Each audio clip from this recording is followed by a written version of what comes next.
Hello, hello! Bienvenue sur Jésus Talk, votre rendez-vous d'échange hebdomadaire. Dans ce nouveau podcast, nous allons mettre en lumière la notion d'être un vase pour le Saint-Esprit. Chacun d'entre nous peut devenir ce vase d'honneur utile à la gloire de Dieu. Que nous soyons novices ou affermis dans la marche de la foi, nous sommes appelés à être utilisés puissamment par le Saint-Esprit. Mais avant de continuer, si tu cherches à renforcer ta foi, à approfondir ta relation avec Jésus, tu es là où il faut être. Alors n'hésite pas à t'abonner, ainsi tu ne manqueras aucun de nos épisodes inspirants, nos conseils éclairés par la Bible, des histoires édifiantes et des moments de rire divin. C'est quoi être un vase pour le Saint-Esprit ? C'est être un canal, un instrument disposé à être utilisé par Dieu, à être façonné et purifié par sa volonté, afin de participer à sa gloire et à ses desseins dans le monde. Cela illustre la relation entre le croyant et son Créateur, soulignant la disponibilité, la consécration et la soumission à la volonté de Dieu.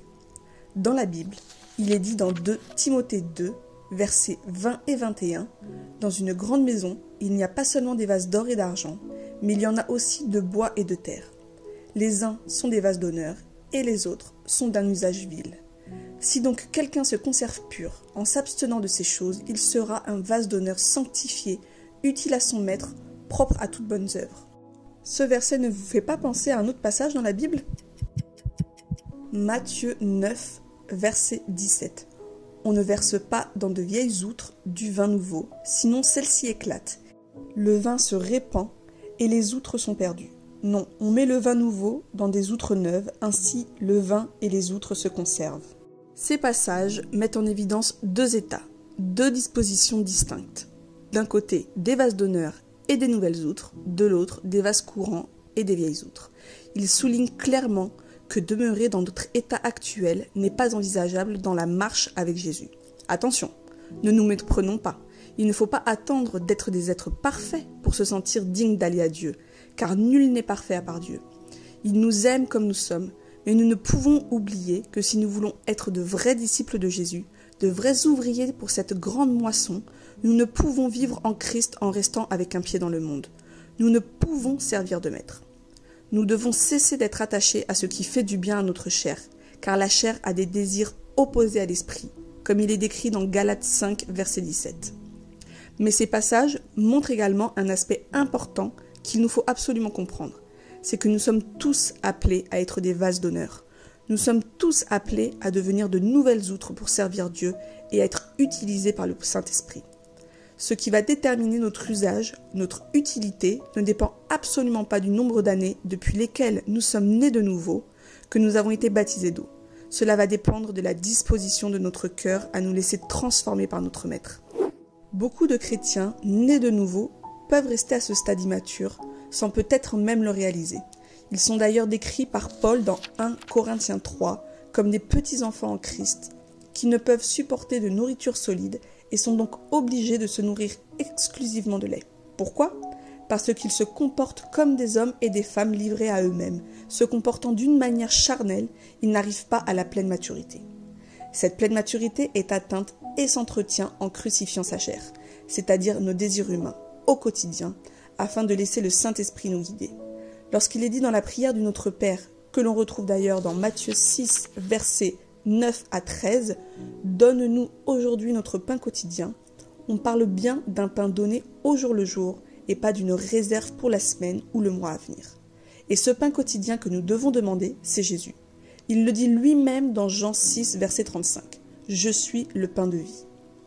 Ainsi donc, lorsque nous naissons de nouveau, nous ne devons pas croire que tout est acquis parce que nous pensons connaître Jésus. Nous devons travailler quotidiennement à crucifier notre chair et prier pour notre cœur afin de laisser l'Esprit de Dieu agir en nous. Nous travailler comme un orfèvre travaillerait l'or ou l'argent par le feu afin de le transformer, de lui enlever les résidus pour le rendre pur. La Bible regorge de ces paraboles. Prenons l'Ancien Testament. Dans Ésaïe 1 au verset 25, Dieu dit « Je te purifierai parfaitement de tes scories comme avec de la potasse et j'ôterai tout ton plomb. » Ou encore dans Malachie 3 au verset 3, « Il siégera pour fondre et épurer l'argent. Oui, les descendants de Lévi, il les purifiera. Il les affinera comme l'or et l'argent, et ils seront alors pour l'Éternel des hommes qui présenteront l'offrande dans les règles. Dieu veut que nous lui soyons tous agréables.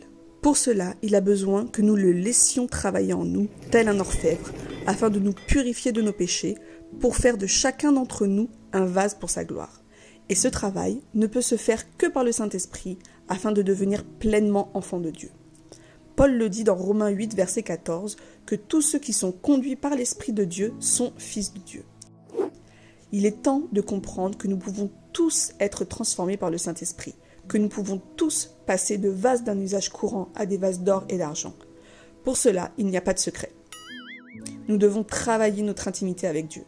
Nous devons rechercher sa face, chercher à faire sa volonté plutôt que la nôtre, et faire de sa volonté notre volonté. Et cela n'est pas réservé à un petit groupe particulier, à une élite mise à part, car nous sommes tous égaux devant Dieu. Il n'agit pas par favoritisme envers une personne ou un groupe de personnes, de par son statut, son métier ou son genre. Dieu a mis en chacun de nous cette pensée de l'éternité.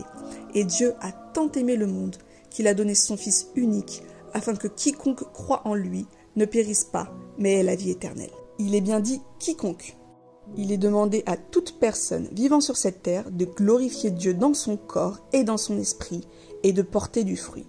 Alors ne perdons plus de temps et laissons-nous dès aujourd'hui être transformés comme l'argile face à son potier ou l'argent par son orfèvre, afin que le Seigneur nous modèle selon ses désirs et ses besoins, afin d'être utile à son œuvre. On se retrouve la semaine prochaine pour une nouvelle exhortation. Passe une belle semaine avec le Saint-Esprit.